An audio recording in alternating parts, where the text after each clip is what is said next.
საღამო მშვიდობისა, ჩაიმე ესწავლები ასე გადაცემა დაიწყო. საღამო მშვიდობისა, ძვირფასო მეგობრებო. ეს არის რადიო სივრცე FM 98 და 5. ეს არის გადაცემა ეპშტეინის კუნძული. მე ვარ ამ გადაცემის წამყვანი ვაკა გორგილაძე და ჩემი სტუმრები არიან ამჯერად ნამდვილად გვჭირდება თქვენი სხვადასხვა იპოსტასები. გურამ ნიკოლაშვილი დღეს იქნება ისტორიკოსი, შენგან გვჭირდება ფილოლოგიური ანალიზი ამ შეთქმულებების, რომლის განხილვასაც ჩვენ დღეს მოვაწყობთ. დღეს კი ჩვენ ვიხილავთ ძალიან კლასიკურ, ეგ ტიპურ შეთქმულებას, ყველაზე პოპულარულ შეთქმულების თეორიას კაცობრიობის განმავლობაში, ის რაც ეხება ორეულებს, თვითმარქვია უზურპატორებს და ასე შემდეგ და ასე შემდეგ. ისტორია იცნობს ახლა ის, რომ მაგალითად კაცი რკინის ნიღაბში, ხო, ეს რაღაც იდუმალი ტუსაღი, რომელიც არის ერთ-ერთ რომანში აღბეჭდილი ჯუმას მემური დებრაჟელონში, ხო, იქ არის ჩანართი, ხო? არის სხვადასხვა ვერსიები, ვოლტერი ავრცელებდა ვერსიას, რო ის არის ლუდოვიკ მე-13-ის, ესე იგი, ბასტარდი, ან ავსტრიელის ბასტარდი არ მაქვს ზუსტად, მოკლედ არის ვერსია, სხვათა შორის ერთ-ერთი ოლივერ კრომველის შვილი იყო. გარდა ამისა, აი რუსულ სტაროვერებს დღემდე, ესე იგი, არის ეს ლეგენდა, ძალიან გავრცელებული იმის შესახებ, რომ პეტრე პირველმა, როდესაც ეს დიდი სტუმრობა მოაწყო ევროპაში, როდესაც მოიარა ჰოლანდია, ხო, იქ შეცვალეს და ქართველი უფლისწული შეცვალეს კაცო. ხო, ეს უკვე ჩვენი შეთქმულებებია, ხო, რომ ეს ქართულ წარმომავლობაზე.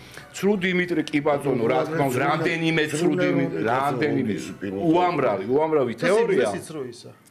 უამრავი თეორია, მაგრამ ჩვენ ახლა რას ვეხებით? ჩვენ ვეხებით კონკრეტულ, აი დღეს ჩვენს წინაშე ხდება ეს შეთქმულება და მოდით დავიწყოთ ამ შეთქმულებებს, გულისხმობ ამერიკის შეერთებულ შტატებში დატრიალებულ ამბავს. მოდით პირველი სლაიდი ეს არის ჩვენი ძვირფასი ისევ ბენონი აქვეყნებს, უпростоროდ აზიარებს პოსტს, რომელიც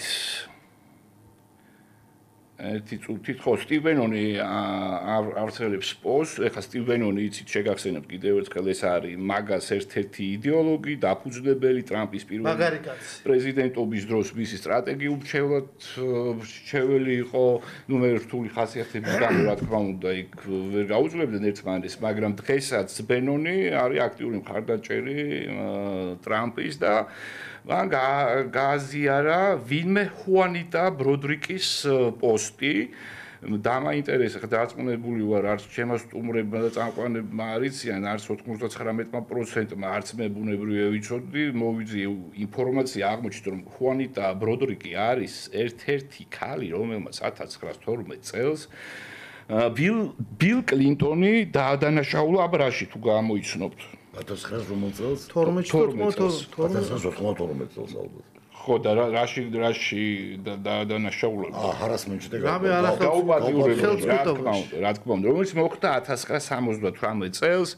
ის ჯერ კიდევ იყო არკანზასის გენერალური პროკურორი. და სხვათა შორის ეს ყველაფერი ხდება, როდის ეს მონიკა ლევინსკის ამბავი რო აწყდა, დაახლოებით 100-მდე ქალმა უჩივლა. მათ შორის არიან, ბევრი არის ძალიან ესეთი რაღაც საეჭვო გარემოებებში გარდაცვლილი, ზოგი მოკლული. მაგალითად ორი მის არკანზასი მისი ასევე ადანაშაულებდა გაუპატიურებაში, ასევე ჭორები დადიოდა, ვრცელდებოდა, რომ თითქოს და ასევე გაუპატიურებული იყო თქვენ წარმოიდგინეთ ჟაკლინ კენედი ონასისი, მიყვარს 17 წელი ბილ კლინტონის მიერ. ეს არის ჭორები, რაც აქტიურად ვრცელდება. მაგარი ყოფილა კაცო. და მოკლედ დამამთავრებიდეთ ამბავი. მოკლედ რას წერს ხუანიტა ბროდრიკი? ისევ იდოს ეს სკრინი. ის წერს რომ ის, ანუ ბაიდენის ესე იგი ფოტოსურათია, ის არასოდეს ყოფილა თეთრ სახში და ეს ყველა მიცოდა. ეს იყო გაყალბებული არჩევნები, საუკუნის დანაშაული, ანუ ბაიდენი არასოდეს არ ყოფილა თეთრ სახლში. აი ამ ეხლა გეტყვით რას ნიშნავს. 31 მაისს დონალდ ტრამპი საკუთარ პლატფორმაზე, აი ეს Truth Social აქვეყნებს შემდეგ პოსტ. ჯო ბაიდენი 2020 წელს სიკვდილით დასაჯეს და მას შემდეგ თქვენ მხოლოდ მისი უსულო და უტვინო კლონები და რობოტები თუ გინახავთ. და შემდეგი ვიდეო. ვინ დასაჯა სიკვდილით? ამას არ ამბობს Deep State რა თქმა უნდა. Deep State-მა სიკვდილით დასაჯა. აბა ჩაუშვა ჩვენ შემდეგი ვიდეო ჩაუშვა სადაც ტრამპი I have to tell you, he's a different guy. He looks different than he used to. He acts different than he used to. He's even slower than he used to be. I call him 1% Joe. Joe Biden is a dummy. It's not him. He does. He's a puppet. He is a puppet. He's a puppet. He's a beauty, I'll tell you. Joe doesn't know he's alive. ამ ვიდეოებში ტრამპი რას ამბობს? ჯო ბაიდენმაც კი არის ის რომ ცოცხალია. ის სხვანაირად გამოიყურება, სხვანაირად იქცევა და ყოველდღე უზარმაზარი ნიღაბი აქვს სახეზე. ეხლა გთხოვთ ჩაუშვათ აი ეს ვიდეოები, სადაც არის აღბეჭდილი ის რომ თითქოს და ნიღბები უკეთია. ბაიდენს და მე მგონი მაკრონის არის და ასე შემდეგ. ეს ის ჯო არ არის, მე რო ვიცნობდიო? ხო, ეს ჯო არ არის. სანამ უყურებთ ამ ვიდეოებს, აქვე გეტყვით, რომ აქ მნიშვნელოვანია, რომ ამ დღეებში განახლდა გრანდიოზული თავისი სკანდალურობით პროცესი შონ კომპსის წინააღმდეგ, საზოგადოებისთვის იგი მეტად ცნობილია, როგორც პიპდიდი ან პაპდედის სახელით. მოდით გავუშვით ეს ორი სლაიდი, რომელიც პაპდედის ეხება და პაპდედის ფოტო ბარაკ ობამასთან ერთად. მოკლედ რეპერის პროცესზე, რომელსაც რამდენიმე გრემი და ბეთ ევორდი აქვს მიღებული, ის არა მხოლოდ რეპერია, ის პროდიუსერიც არის, მსახიობიც. მას უმაღლესი ჯილდოები აქვს აღებული აი პოპულარული მუსიკის ჟანრში, რომელსაც სერიული გაუპატიურებებით და ფიზიკურ ძალადობაში ედება ბრალი. მოკლედ სასამართლო პროცესი მიმდინარეობს ამ დღეებში, დიკაპრიოც კი იყო მოწმედ გამოძახებული და ფიქსირდება ის, რომ მას გარკვეული ამაზე აქცენტირებას ახდენს მედია, მას გარკვეული კავშირები ჰქონდა ბარაკ ობამასთან.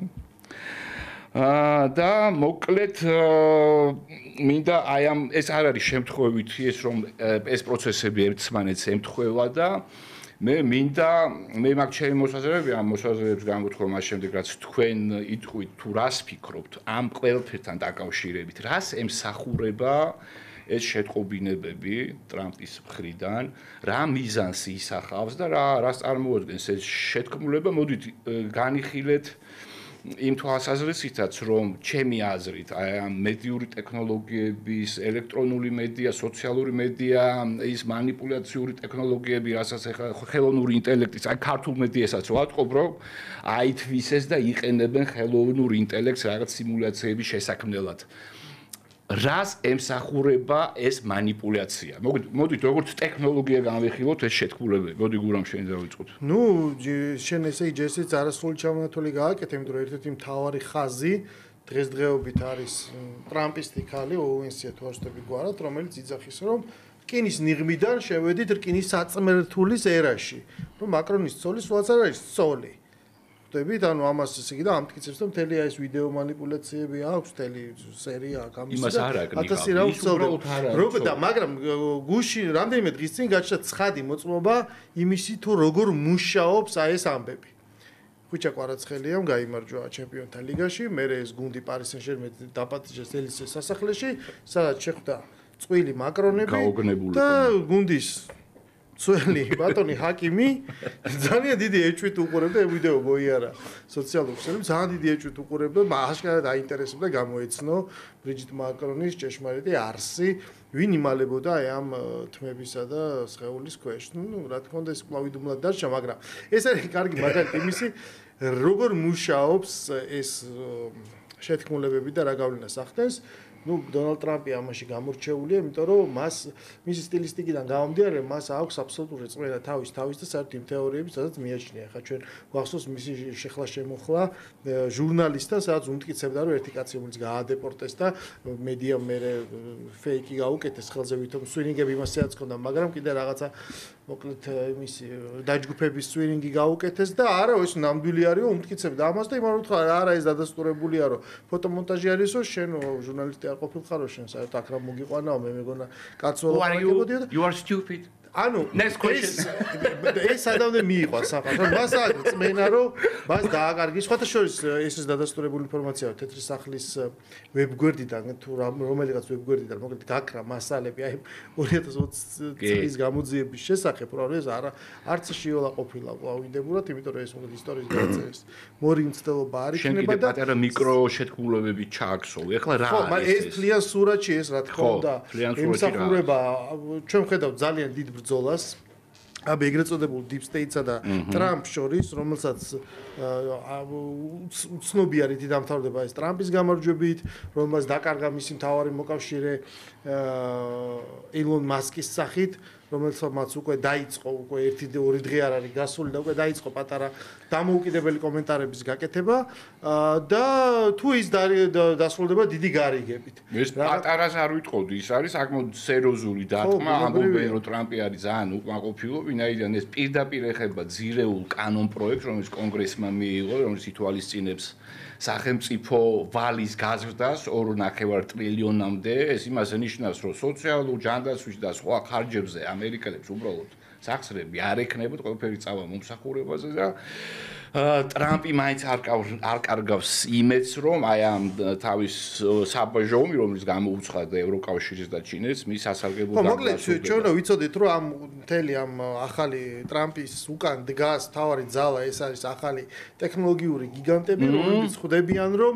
მათ დაკარგეს თავარი, მათ დაკარგეს წარმოება, ხო? ეს წარმოება არის გადატანილი სხვაგან, ისინი ფლობენ უბრალოდ აკონტროლებენ ფინანსურად, ფლობენ რაღაც მოგებას იღებენ, მაგრამ ხვდებიან, რომ საფრთხე რომ ხვალ რომ ეს ხელიდან გამოგეცალოს დარჩები უბრალოდ მშრალზე მარტივად რო თქვა სიტყვაზე აი კავკასიას აკონტროლებდნენ პირველი მსოფლიო ომის შემდეგ თქვა გერმანელების მერე ბრიტანელები როგორც კი ბაქო დაიკარგა მთავარი არის ბაქოს ნავთობი დანჩენს მნიშვნელობა აღარ ქონდა და ბრიტანეთის ჯარმა ჩაგვაბარა ისე მშობლიურ რუსეთს ესე გამოვიდა დაგვაბრუნა უკან და არანაირი დამოუკიდებლობა აღარ მოხდა. ამიტომ ისინი ხვდებიან, რომ ეს ცენტრალურ შუა სამხრეთ აზიაში არის მთელი ეს წარმოება ყველაფერი გაშლილი, რაც იკეთდება და აქედან გამომდინარე ისინი მაინც ცდილობენ, რომ ტრამპის ხელით გააკეთონ აი ეს შავის საქმე, რასაც ქვია შეიტანონ დისონანსი და მათთვის თავარი სამიზნე არის ჩინეთი.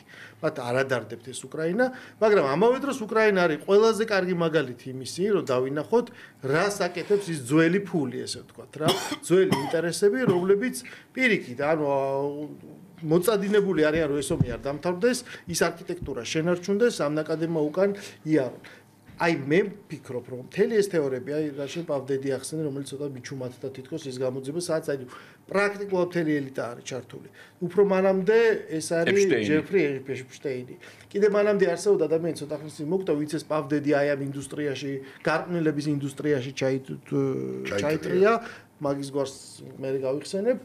და ეს ყველაფერი გამოიყენება თეთრკანიანი კაცი. კი, მუსიკალური ინდუსტრიიდან და ეს ყველაფერი გამოიყენება ერთგვარი რაღაცა საჯარო შანტაჟისთვის. ეს არის რაღაცა კარტი იმისათვის, რომ თქვენ თუ აი რაღაცნაირად სიტუაცია არ დაალაგდა, ჩვენ რაღაცებს გავხსნით და ეს არის იმ პირობებში, როდესაც უკვე ყოველი და მართალი არეულია და აღარც აქვს მნიშვნელობა ჭეშმარიტების დადგენას, თავარია რა ვრცელდება. სხვათა შორის თვითონ ტრამპმავე მოაწერა ხელი რამდენიმე დღის წინ, მაგალითად იმდენად დაიხვეწა ხელოვნური ინტელექტი, რომ პრაქტიკულად ზუსტად შეიძლება გააკეთო ნებისმიერი ვიდეო და ამიტომ თქვათ იგივე რაღაცა სექსუალური ხასიათის და შინაარსის ვიდეო რომ ვიღაცას გაუკეთო, ვერ გაარჩი ორიგინალისგან და ამ ხრივ აზრით დაკარგა. ტრამპი ამას დაუპირისპირდა იმით, რომ მან შემოიღო სპეციალური კანონი გავრცელების წინააღმდეგ და საერთოდ არ აქვს მნიშვნელობა შენ ნამდვილს გაავრცელებ თუ ხო ერთნაირად ისჯები. მაგრამ ისაც ვრცელდება ადამიანის პირად ცხოვრებაზე, საერთოდ არ ვრცელდება აი ამ შეთქმულების თეორიებს და ჩვენ ხედავთ, რომ უმაღლესი თანამდებობის პირები, რასაც გინდა პრაქტიკულად იმას ლაპარაკობენ და მთავარი არის ის თუ ვის რისი ჯერა, ანუ აუდიტორიის რაღაცნაირად მოპოვების. შესაბამისად ჩვენ ვხედავთ როგორ არის დაპირისპირებული ეს დღის წესრიგები ერთმანეთზე და ეს შედეგები აისახება. მაგალითად აი ევრობარომეტრის კვლევაც, რასაც გადაცემამდე ვლაპარაკობდით, ზუსტად ესე ასახავს შეცვლილ განწყობას, იმიტომ რომ ადამიანები უყურებენ საინფორმაციო ველს და ისინი ხვდებიან, რომ ის რაც იყო გუშინ, დღეს ეს არქიტექტურა დაინგრა. თუ რაღაცა გუშინ რაღაცას გჯეროდა, დღეს ბევრი მაგალითით არის დასტურდება, რომ ესე უპირობოდ ვეღარ ენდობი და თანათანობით ჩვენ შევდივართ, რაზეც ჩვენ ხშირად ვლაპარაკობთ ხოლმე, რომ ახალ მსოფლიო წესრიგში ჩვენ ყოველდღიურად ხედავთ ნიშნებს და ნიშნები იქნება, როგორც იმ ცნობილ ინტერნეტ ხმრობაშია, რომ იმისი, რომ ეს თანათანობით ეს ახალი წესრიგი გაფორმდება, რომელიც ბუნებრივია იქნება ახსოვსე დრონებით, კონსპირაციებით და ახალ-ახალი ვარსკვლავებით. პოლიტიკურ ვარსკვლავებს გულისხმობ. შვენიერი. ზაზა? მე ესე ვიტყოდი, რომ აქ მნიშვნელოვანი არა მარტო ის თუ რისთვის ხდება ეს ყველაფერი, არამედ რისი სიმპტომია და რისი გამოხატულებაა. ჩემი ორი რაღაცის პირველი ფართო გაგებით რაც შეიძლება უწოდოთ დელეგიტიმაცია მთელი აი ამ ფორმაციის არა მხოლოდ ლიბერალიზმის როგორც იდეისა და ღირებულებითი სისტემის, არამედ დემოკრატიის როგორც ფორმის.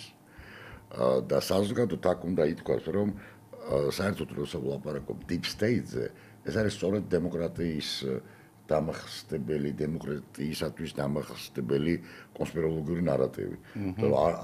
არც მონარქიის შემთხვევაში და არც არისტოკრატიის შემთხვევაში არანაირი აზრი არ აქვს deep state-ს, იმიტომ რომ მონარქი არის სუვერენული ნების გამოხატულება და როდესაც გვაქვს ისეთი წყობა, როგორც არის დემოკრატია, სადაც ლეგიტიმაციის წყარო არის ხალხი და ხალხი აბსოლუტურად გაუგებარია რა არის. ხო, აქ უკვე ჩდება მთელი თეორიები, რომ ვინ მართავს, რა მართავს, რა ძალებზეა ლაპარაკი და რა არის საერთოდ ეს კულისები, იმიტომ რომ ისე მეორე მონარქიას არანაირი კულისები არ აქვს. ყველაფერი ნათელია, რო ითქვა, ასევე არისტოკრატიას არანაირი კულისები არ აქვს. კულისები ჩდება სწორედ დემოკრატიის დროს.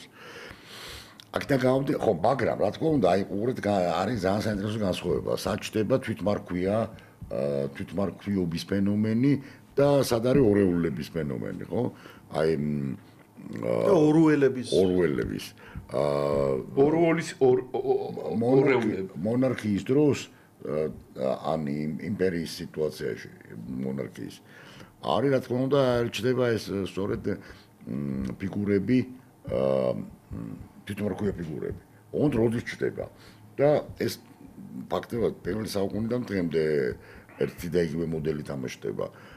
გარდაცვლილი მონარქის შემდეგ ჩდება ფიგურა, რომელიც ამბობს, რომ აი როგორც სრუნერონის შემთხვევაში, სრუნერონი, ტერენციუსი ვინმე, რომელსაც თავი გამოაცხადა ნერონად. ლეონ ფოიხტვანგერის შესანიშნავი რომანი არის. შესანიშნავი, მე არ მოვაპრო ესეთი თვალსაზრისით, სოციალურ-კულტურული თვალსაზრისით. თუმცა ამავე დროს ძალიან კარგი მწერალი იყო რაზე ლაპარაკი.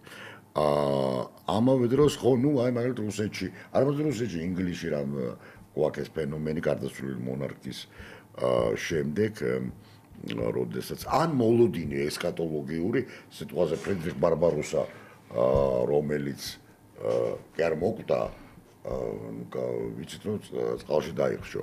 ფრიდრიხ ბარბაროსა, რომელიც არის სადღაც კლდეში, გამოყვაბულში და ძინავს და ის დაბრუნდება.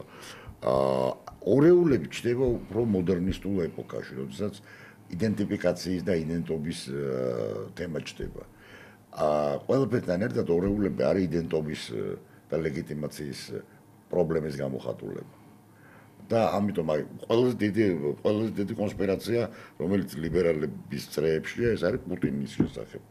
აი ჩვენ ყავს სურეალისტი ავტორი, შესანიშნავი ჩემი აზრით, დარწმუნებული რომ ჩუმჩუმად ლექსებს წერს რუსულად, არის ესეთი ტაბლიაშვილი ირაკლი, რომელსაც აქვს მე მგონი კაი აბსოლუტურად გენიალური ნარატივი სამი პუტინის შესახებ. ერთი პუტინი არის მკვდარი და ვალდაის ნაციონალში დებს და არის კიდე ორი ორეული, მაგრამ მაგიდან ეს მეორეც მკვდარია.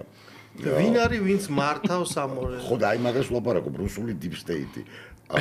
რითი განსხვავდება რუსული deep state ამერიკული deep state-ისგან. სხვა შორის ძალიან საინტერესოა მოგეხსენებათ არსებობს ესეთი ქორი რუსი რეაქციონერი პოლიტოლოგი სერგეი კარაგანოვი. სერგეი კარაგანოვს აქვს ერთი ძალიან საინტერესო პასუხი შეკითხვაზე გაცემული, როცა მას კითხეს 1990-იან წლებში სად იყო deep state-ი და მან ესე უპასუხა deep state-ი ჩამოშორებული იყო ხელისუფლებისგან და ისეთი ხალხი მართავდაო რომ ყველაზე ჭკვიანი ამ ყველა იყო დებილიო და ამ დებილებში ყველაზე ჭკვიანი იყო გაიდარიო და ასევე ყველაზე კულტურული იყო ამ აბსოლუტურ კულტურულ ხალხს შორის და deep state იყო ჩამოცილებული სხვათა შორის ზუსტად იგივე შეგაწყვეტილ ახალი ოლიგარქები რუსეთში ზუსტად იგივეა რაც დღევანდელი ამერიკელები აბსოლუტურად ხო და ამ ფრაზაზე მთელი დისერტაცია შეიძლება დაიწეროს და მონოგრაფია. ანუ აქედან გამომდინარე პუტინის მობრუნება არის სწორედ deep state-ის, რუსული deep state-ის ერთ-ერთი ყველაზე მნიშვნელოვანი მომენტი რა არის. ცხადია, ეს არის უშიშროება და ეს არის უშიშროების სამსახურები, არა ერთი და ორი. აქედან გამომდინარე რუსული deep state-ი და ამაზე და ეს კონსპიროლოგიური ნარატივი, რომელსაც ტაბლიაშვილი ახმოვანებს თუმცა დღეს სხვა შეიძლება თვალი მოკარი სხვა ნარატივსაც რომელსაც ვინმე დიმიტრიევი ახმოვანებს რომ პუტინი მკვდარია და შენ ისიც რომ ყველაფერი ის ეკრანზეა უბრალოდ აი გახსოვს რომ ტრიალებდა თითქოს მიკროფონში ხელი გაატარა და ეს რომ სრულად ავატარი ეხა მე მინდა კიდევ სიმულაკრი რომ მარტოს კიდევ ერთხელ შეგახსენოთ და მე ჩვენს წინა საუბარში ვახსენე 90-იან წლებში ძალიან ესეთი პოპულარული და საინტერესო მწერალი დღესაც ცოცხალია, მაგრამ განსაკუთრებით 90-იანებში იყო ძალიან პროდუქტული არ გულისხმობ რაოდენობას. რუსი მწერალი ვიქტორ პელევინი, რომლის მესამე რომანი გენერაცია პი საბოლოო ჯამში რაზე დადის, რომ ეს ფიგურები რასაც ჩვენ ხედავთ მედია ფიგურები, ყველაფერი არის მედია ექსპერტების მოფიქრებული. რომ სინამდვილეში არავინ არ არსებობს. არც ელცინი, არც ჟაგინცევი მეთქი, შუგანოვი, არც ბერეზოვსკი იმ პერიოდში. ეს ამ ყველაფერს ქმნის ეს კონსპიროლოგიური ჯგუფი, რომელიც შედგება მედია რეკლამში და ტექნოლოგიები. ამ რეკლამში და ტექნოლოგიის არის მოფიქრებული ყველაფერი. რა თქმა უნდა ეს არის ბორხესული აბსოლუტურად იდეა. ბორხეს ახასიათებდა ესეთი მაგიური რეალიზმი. მაგიური რეალიზმი ეს ერთი, მაგრამ ბორხესისათვის დამახასიათებელი რა იყო? მისი პოეტიკისთვის ეს კონსპიროლოგია, რომელსაც აქტიურად იგი და ესე იგი სწორედ ეს ორეულებით დამაში, ხო? და აბსოლუტური ამოყირავება რეალური ისტორიის, ანუ ალტერნატიული ისტორია. ნუ ერთ-ერთი გენიალური არის მოგეხსენება თემა გმირისა და მოღალატის, როდესაც ირლანდიის ნაციონალური გმირი მოღალატე აღმოჩნდება და აღმოჩნდება, რომ თურმე იყენებდა ამის ესე იგი დგამდა ამ მის მკვლელობას დრო არ ქონდა და გამოიყენა იულიუს კესარი ყველაზე სასაცილო რა თქმა უნდა რუსულ რევოლუციაში იყო ეგეთი გმირი ყველაზე სასაცილო რა არის ბორხეს რაზე და თვითონაც ამბობს ეს რომ ირლანდიელს დრო არ იყო და მოსისხლემწერი ინგლისელი შექსპირი გამოიყენა თავის ასე ვთქვათ კონსპირაციაში და რა შეიძლება ვთქვათ ასე ისე ვიმეორებ თვითმარქვიობის ფენომენი რა თქმა უნდა მონარქიასთან არის დაკავშირებული ხდება მონარქი და სხვა შორის ეს მარტო იმაზე არ არის დამოკიდებული აი წინათ სხვა დრო იყო ნელად ვრცელდებოდა ინფორმაცია დღეს აი ამან გადაინაცვლა ძალიან საინტერესოდ ეს თვითმარქვიობის ფენომენი დღეს არის რამდენად პოლიტიკაში რამდენადაც კულტურაში მასობრივ კულტურაში კერძოდ არა მარტო ველოდებით რომ აი ალბათ გახსოვს ხო Independent Day ამერიკული ფილმი სადაც თუ არ ვსწრები ამ ჩიკაგოს Sears Tower-ზე დგანან ფანები და ყვირიან ისინი დაგვიმურებენ ჩვენს ელვის პრესლი ცოცხალია ისე როგორც ტუპაკ შაკური პოლიტიკური სხვათაშორის აფრიკის შაკურის ყელობაში ცედება, არ უმტკიცდება, უბრალოდ კი ბატონო, ეს აფაში აბსოლუტურად ყოფილში გეთანხმებით, ეს მართლაც ეგრეა, შეთქმულება, ერთი წუთით შეთქმულება არის ყოველთვის კულტურის ნაწილი ხდება, ამიტომ არ არის შემთხვევითი რომ ჯუმამ დაწერა, მაგალითად. სხვათაშორის ერთი რომანი აქვს დაწერილი ხარამახრო სათაური, სადაც პლიანად არის მიძღვნილი აი ამ ესე იგი აი ჯუზეპე ბალზამო უსაღის შენ მაგას არა კიდე არის აი ყველაზე ძლიერი კონსპიროლოგიური რომანი კონსპირატორი ჯუზეპე ბალზამო გრაფიკალიოსტრო კალიოსტრო კი ბატონო შეთქმულება არის მონტე კრისტოშიც ანუ ფაბულა არის მაგრამ რატო არის მნიშვნელოვანი ჯუზეპე ბალზამო რამდენიმე 10 წლეულით ადრე ის აკეთებს ფრანგულ რევოლუციას და აი ზუსტად ამის მიხედვით ხო ეხლა აღლაპარაკობ ტამპლიერებზე რომელიც არის ალბათ კონსპიროლოგია ყველაზე დიდი ნარატივი შენ ბორხესი ახსენე და აი ეს არაჩვეულებრივი მოთხრობა მე გამახსენდა ეხლა რომ ჩვენს სააგენტოს Facebook გვერდზე და საიტზე SP-News.io და ჩვენს Facebook გვერდზე არის გამოქვეყნებული არაჩვეულებრივი პუბლიკაცია რობერტო როსელინის გენერალი დელა რობერე სადაც ასევებს გავს შეთქმულება აზორი ბურჯანაძის რეკომენდაციას უწევ აუცილებლად გაიცანით ამ პუბლიკაციას. მეგობრებო, ძალიან კარგია ის და ვეთანხმები ყველაფერს იმას რაც თქვენ თქვით, უბრალოდ მე კიდევ უფრო პროფანულ სფეროში გადავალ და გამიხილა ამას როგორც ტექნოლოგია. ჯერ ერთი უნდა გავითვალისწინოთ, რომ მაგას ამომრჩეველი არის ძალიან სპეციფიკური, ძალიან რთული კომპოზიცია ელექტორალური. მის ბირთვს არც თუ ისე უმნიშვნელოს დაახლოებით 10 მილიონამდე ადამიანია ვინც არის მაგას ამორჩეველი ტრამპის ამორჩეველი რომელშიც არის ძალიან პოპულარული სხვადასხვა შეთქმულებების თეორიები ერთ-ერთი ყველაზე პოპულარული თეორია არის შემდეგი მთელი ეს დემოკრატიული ლიბერალური ელიტა ესენი არიან რეპტილოიდები ყველაზე ცუდ შემთხვევაში სატანის მოციქულები, რომლებიც აწყობენ სხვადასხვა შავ მესებს, სხვათა შორის მგონია, რომ ის არც თუ ისე შორს არის. არა, ვიღაცები არც მალავენ. შორს არის სიმართლისგან, მით უფრო აი გურამ ახსენა. ზუსტად და სხვათა შორის იქ დიკაპრიოც აყვება, იქ რა ხდებოდა, რაც ხდებოდა იმ ესე იგი აი ამ სასახლეში, ხო, პაბდიდის და ის რასაც ყვებიან, ის რაც ხდებოდა ეპშტეინის კუნძულზე, ყველაფერი ეს მაგაზე მეტყველებს. ანუ ნახეთ, ტრამპი მშვენივრად ფლობს ინფორმაციას საკუთარი ამორჩევის პროფილის შესახებ და სხვადასხვა დროს რაღაც გარკვეულ საკვებს აძლევს. ამ ხუზას საკუთარ ამორჩეულს კი ბატონო. ხო, აი ფსიქოლოგიაში ეს არის ანკორი. და ესე იგი ეს ჯერთი აყმაყოფილებს ამ ამორჩეულს და მეორე სულ მზად ყოფნაშია. არ არის შემთხვევითი და უკვე გადავდივართ მეორე ასპექტზე. თუ ტრამპი გეგმავს ძირეულ ტრანსფორმაციას ამ პოლიტიკური მოდელის, რომელიც გულისხმობს ამ დემოკრატიაზე უარის თქმას, იმიტომ რომ მოდით გავიხსენოთ. კერტისი, მოდით გავიხსენოთ, არის ასევე, ესე იგი, ძალიან მნიშვნელოვანი ფილოსოფოსი, სოციოლოგი განს ჰოპე, რომელიც აი ამ ტექნომონარქიზმს, რაზეც ლაპარაკობდა გურამი, ხო? აი ეს კონცეფცია ყველაზე სრულყოფილად არის წარმოდგენილი მის ნაშრომებში. არის ეს ნაშრომი დემოკრატია 2001 წელს არის გამოქვეყნებული. მოკლედ, კიდევ ერთხელ შევახსენებ ჩვენს მაყურებელს და მსმენელს. რაში მდგომარეობს ტექნომონარქიის მოდელი, რომელსაც სხვათა შორის უჭერს მხარს სტილიც, უჭერს მხარს მასკიც და ტრამპიც და დევენსიც სხვათა შორის. ის გულისხმობს რას? შენ არ გაქვს არაფრის უფლება გარდა ქვეყნის დატოვების უფლებისა. თუ კი შენ არ ხარ მაყოფილი აი ამ გენერალური მენეჯერი მონარქით. შენ გეძლება ყველაფერი, ბაზისური შემოსავალი, ყველა შენი ვიტალური მოთხოვნილებების დაკმაყოფილების საშუალებას გაძლევს, არა მხოლოდ გართობის მათ შორის, მაგრამ შენ უარს ამბობ ყველა სახის პოლიტიკურ აქტივიზმზე, მით უფრო ექსტრემიზმზე. თუ არ გაწყობს ეს სიკეთეები და არ ეთანხმები, მაშინ უნდა დატოვო ქვეყანა. სხვათა შორის მე სულ უფრო და უფრო მომწონს ეს მოდელი. დაგიმარჯვე.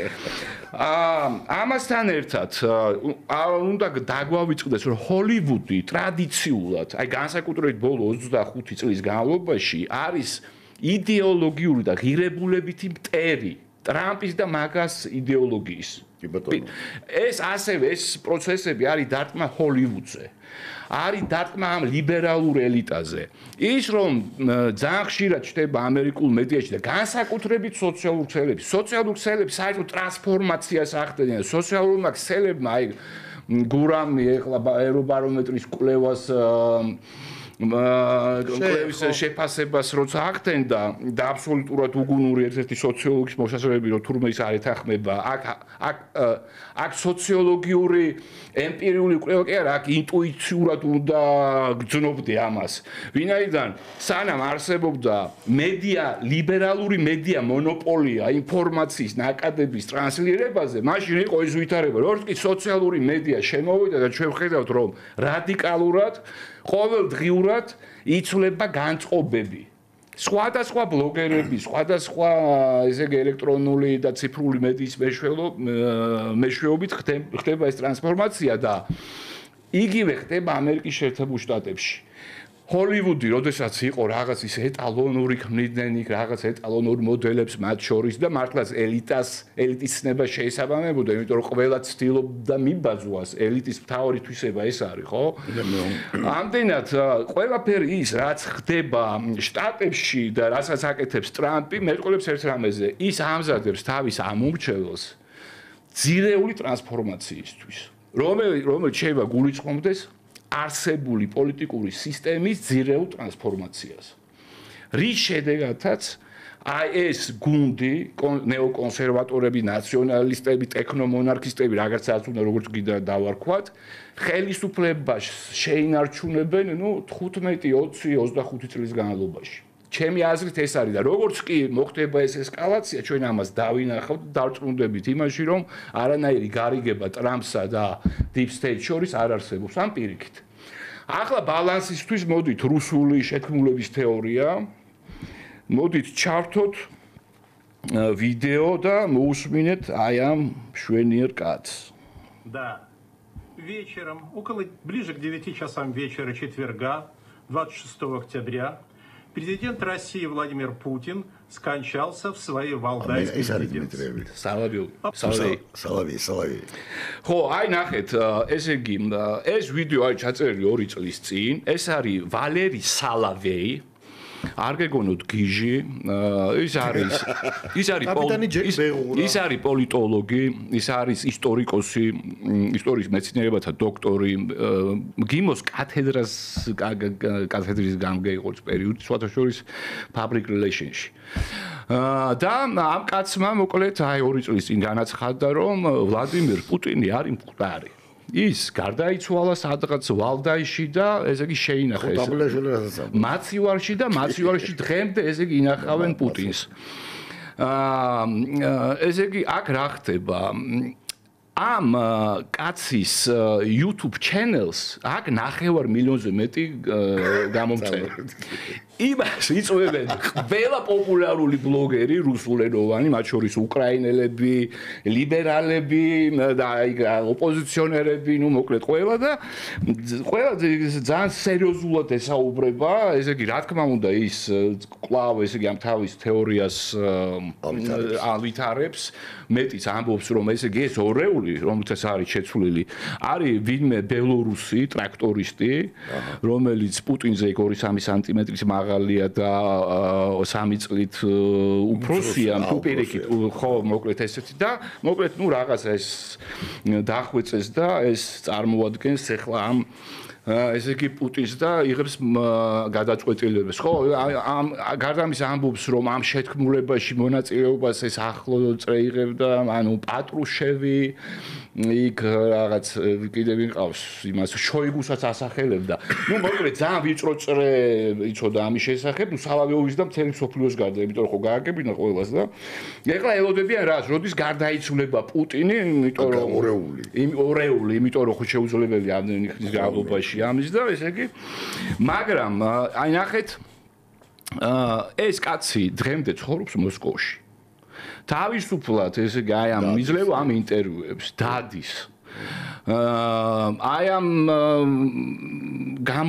გამოწერებიდან გამომდინარე შეიძლება ვივარდა ხო თითეული მისი ეთერი ეს არის 200,000 ნახვა მინიმუმ არის მილიონიანი ნახვები და ასე შემდეგ ეს ნიშნავს რომ მონეტიზაციაში რო გადავიყვანო იქ დაახლოებით შეიძლება 10-დან 15,000 დოლარამდე შემოსავალი გაჩნდეს ამ კაცს მაგრამ არავინ არ უქმნის არანაირ პრობლემას თავად ეს არის ახლა ისმის კითხვა და სხვათა შორის აი ამ ტექნოლოგიებში არის აღწერილი ერთ-ერთი ეს ტექნიკა, როდესაც და განსაკუთრებით ის აქტუალურია, როდესაც ამ ჩვენს ელექტრონული ან სოციალური მედიის ეპოქაში, როდესაც შენ ხსნი რაღაც არხს, ამ არხის მეშვეობით ავრცელებ ინფორმაციას, რომელიც გარკვეულ ტენდენციას გამოხატავს 80%-ით, მაგრამ ამას ხანდახან ურევ რაღაც ინფორმაციას ერთს, თუნდაც რომელიც რადიკალურად სulis აი ამ წინა ნარატივს. მაგრამ იმდენად დამაჯერებელია, რომ უფრო დიდ გავლენას ახდენს სფენაზე, ვიდრე ის დანარჩენი სხვა ინფორმაცია. აი, როდესაც მე მოусმინე ამ კაცის რამდენიმე ეთერს, ის კი ბატონო ის ტრადიციულად მანტრასავით აგრო, ისევ მასივარშია რაღაცა და იქ კლანები ერთმანეთში ვერ შეთანხმდნენ, ამიტომ ვერ აირჩიეს რაღაც მემკვიდრე და ასე შემდეგ და ასე შემდეგ. მაგრამ შემდეგ ნაწილში მაგალითად ამბობს, რომ უკრაინა არის განწირული, რომ რუსეთი დაიპყრობს, რომ დასავლეთი არის სუსტი. არანაირი პრობლემა არ აქვს ოფიციალური ნარატივის თვალსაზრისით. და ეს მსგავსი რიტორიკა არის ძალიან ბევრ მათ შორის უკრაინელ ექსპერტებში და იმ ექსპერტებში, რომელიც ეგრეთ წოდებულ ლიბერალურ დღის წესრიგს წარმოადგენენ. ამდენად რისი თქმა მინდოდა, რომ აი ესეც არის ტექნოლოგია, ეს შეთქმულება, არის გარანტირებული აუდიტორია და რა არის მთავარი, როდესაც შენ გინდა რაღაც აზრის, რაღაც შეტყობინების გავრცელება, შენ გინდა გარანტირებული, ადრესირებული მესიჯის გაგზავნა და ესე იგი ეს ნახევარ 1 მილიონიანი აუდიტორია ეს არის ყველა სარეკლამო კომპანიის და სარეკლამო რაღაც კამპანიების ავტორების ოცნება რომ აი ეს პირდაპირ მესიჯი მივიდეს მიზნობრივად აუდიტორიას. აი მოდით ეს შეთქმულებას გამოვიხილოთ. ტაბლო მაგას აკეთებს ეროვნულ დონეზე კაცო. არა ტაბლეშვილი არის სალავეი. ბეღურა. ანუ ის არის არა კაცო რა ბეღურა, სალავეი. არის ბულბული. ბეღურა არის ვარაბი. მაგრამ ის კაპიტანი ჯერ ანუ ორი მაშინ ესე თქვა. სალავეი არის ვარაბი და ტაბლიაშვილი არის სალავეი. ვარამბეი. ანუ მაფშალია. მოდით აი გამიხილოთ ახლა ამ ასპექტით. ინფორმაცია, შეთქმულება როგორც ტექნოლოგია, რომელიც სხვათა შორის აი ახლა ამის თქმაც ახლა რეგულარულად პუტინი და ხედავს ეს უკრაინელი ტარიკა გაანადგურეს აიღეს დაიკავეს იქ ნახევარი უკრაინა ეს ხო იწევს იმედ გაცრუებას ეს იწევს შემდეგ აი ესეთ ტონუსის დაწევას ხო ეს ხო სხვა ფსიქოლოგიური ომის ნაწილია ესეც შეგვიძლია სხვათა შორის ძალიან უცნაურია რომ ანუ ადგილობრივმა ბულბულმა რომ არიცის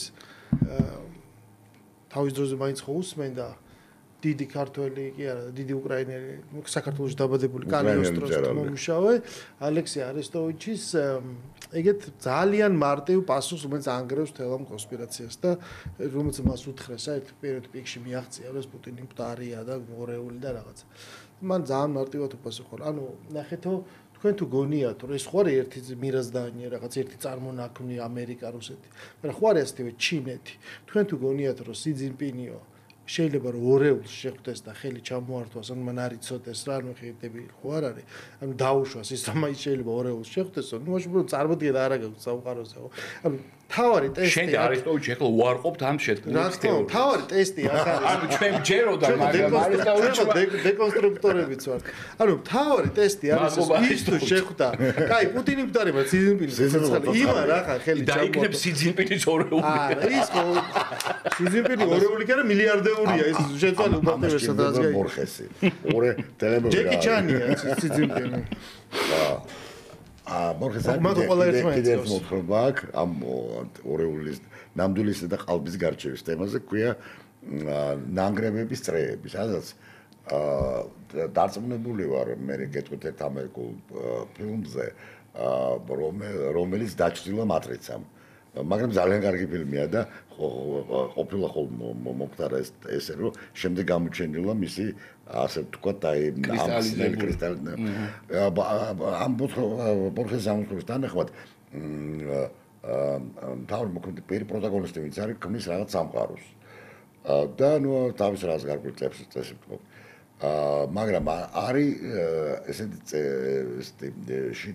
წესია რომ გამოიცნო შენ ნამდვილი ხარ თუ წარმოსახვითი ანუ ვიღაცამ შექმნა ნუ ცეცხლში უნდა შეხვიდე და თუ ფეხსგულები არ გეწვის ესე იგი შენ პერსონაჟი ხარ და ნუ ბოლოს რკორო პერსონაჟია ხო არის ესეთი ამერიკული ფილმი მე-13 ოთახი მე-13 რატომ მე-13 ოთახში აკეთებენ წინა ქვემო სამყაროებს და ერთი პერსონაჟი შედის თავის მიერ შექმნილ ამ სამყაროში მას თამაშობს არმენ მიულერშტალი შესანიშნავი გერმანული მსახიობი რომელიც შემდეგ წავიდა ამერიკაში და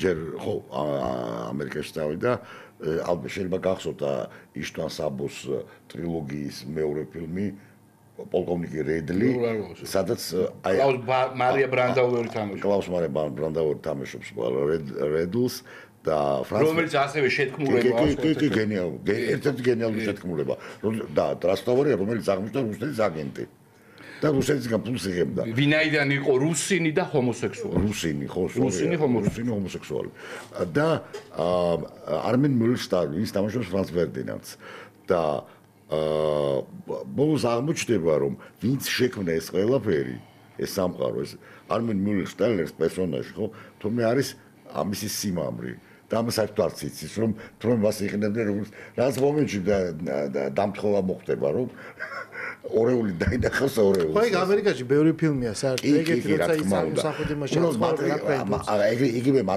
მატრიცას თავი პრობლემა რა. მაგრამ საბოლოო ჯამში ეკლა გამახსენდა ჰერმა ჰესეს ტრამალის გელში იყურება ოთახებში. საბოლოო ჯამში ეს ყველაფერი არის ალისა საოცრებათა მაგიური თეატრის მთავარი მომენტი რა არის აი სარკეები ხო სადაც აი ერთ-ერთი ოთახში რა არის მნიშვნელოვანი არის ძალიან ბევრი ჰარი და ეს ბევრი ჰარი ну სმენელს შევახსენებ თავი პერსონაჟს ქვია ჰარი ჰალერი და სადაც ჰარი ჰარალე შეიძლება სხვადასხვანაირად განვითარებულიყო და მართლაც ყველაფერს მისი ცხოვრების ყველა ალტერნატივის რეალიზება ხდება იმ ოთახში შენ რა კითხვი გამახსენდა ეხლა მე უბრალოდ ვერ ვიხსენებ ამ რუსი ისტორიკოსის ალტერნატიული ისტორიის ორი ავტორია რომლებიც ამბობენ რომ ანტიკურობა არ არსებობს არა თანამედროვეა ისტორიკოსი თანამედროვე 70 წლამდე იქნება დამავიწყდა გავიხსენებ მოკლედ მე მაგ წაკითხულ მისი მონოგრაფია რომელიც არის მიზღვნილი ამ რედლის აი ამ შეთქმულებას და ის ამბობს და ამტკიცებს თითქოს და რომ ის ადიუტანტი რომელიც ყავდა რედლს და რომელმაც ჩაუშვა აი ამ ავსტრიის კონტ დაზვერვასთან იყო იცი ვინ ადოლფ შიგრუბერი აურა მეგობრებო გემშვიდობებით ურმეცი მადლობა ჩვენს თანაწამყვანებს გურამ ნიკოლაშვილს და ზაზა შათირიშვილს ჯეროდა რომ ცოცხალია არ მომყარა ისევ ცოცხლობს არ გვინდა ეგ ხო ვიცოდი და არ გვინდა ზვირფასო მეგობრებო ერთი კვირით გემშვიდობებად ეფშტეინის კუნძული ხოლო მე შევხვდებით პარასკევს დიდ სივრცეში კარგად ბრძანდებოდეთ